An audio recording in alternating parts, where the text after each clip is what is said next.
Stop scrolling just for a moment. Ask yourself, have you ever wanted something deeply, something that could change your life, and yet somehow found yourself standing in your own way? You know that feeling. You promised you'd start, you planned, you visualized success, and then when it mattered most, you didn't follow through. Maybe you walked away just before the finish line, or maybe you convinced yourself you weren't ready, or it was too late, or the timing wasn't right. It can feel frustrating. The worst part is, it feels like it shouldn't happen to someone like you. But here's the thing, every one of us experiences this. There is a quiet, invisible force that works against us, and it's not your fault. Today, we're going to unravel why your own mind can sometimes feel like your worst enemy, why you keep sabotaging yourself. We tend to think of self-sabotage as laziness or lack of discipline. Psychologists define self-sabotage as a collection of thoughts, behaviors, and decisions that undermine your own goals, even when you consciously want to achieve them. And this paradox, wanting something and yet acting in ways that make it harder, is more common than you think. At the heart of self-sabotage lies fear.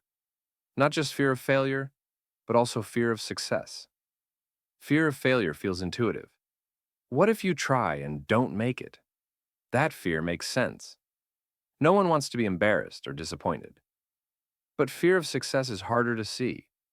Success brings change, visibility, expectations, responsibility, and sometimes distance from the familiar.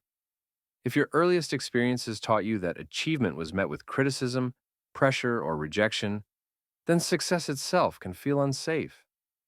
So even when you want to succeed, a part of your mind may say, stay here. It's familiar.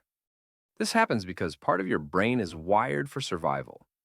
In earlier environments, unfamiliar success could mean greater exposure, higher risk, or unpredictable outcomes. Even if your conscious goals are different now, that primitive survival instinct still influences your behavior.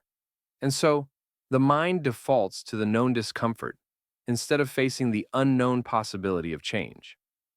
Another major driver is belief, specifically what psychologists call core self-worth beliefs.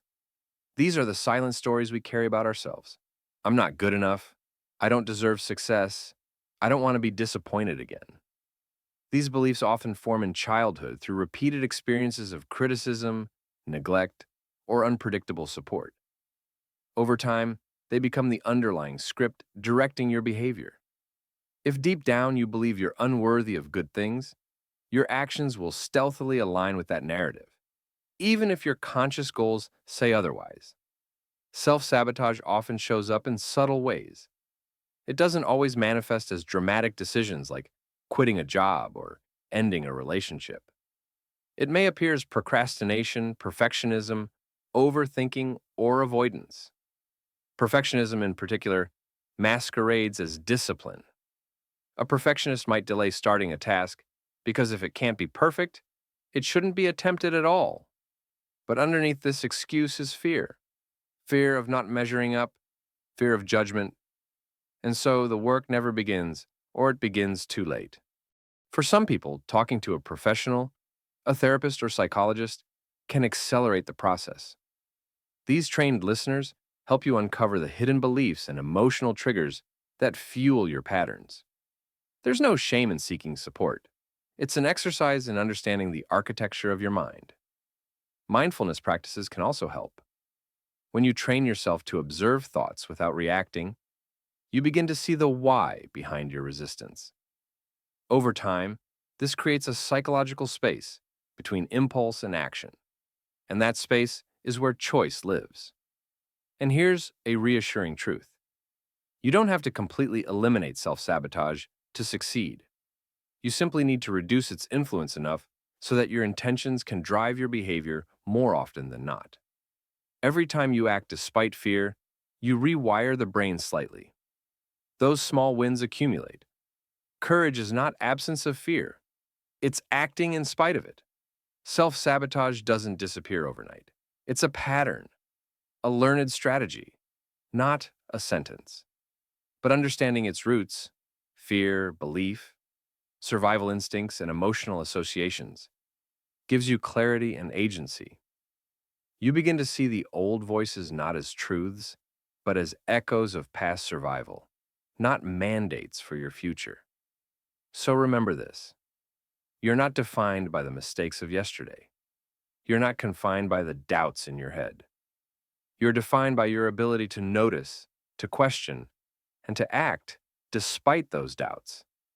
Each small act of courage, sticking to a schedule, reaching out to someone, reflecting instead of reacting, holds the potential to shift the internal narrative just a little. And when those moments stack up, they become the foundation of a life shaped by choice rather than fear. You are capable of more than you think, not because fear disappears, but because you learn to walk with it, to acknowledge it, and to act anyway. It all begins with understanding yourself deeply, honestly, and courageously. And from there, anything becomes possible.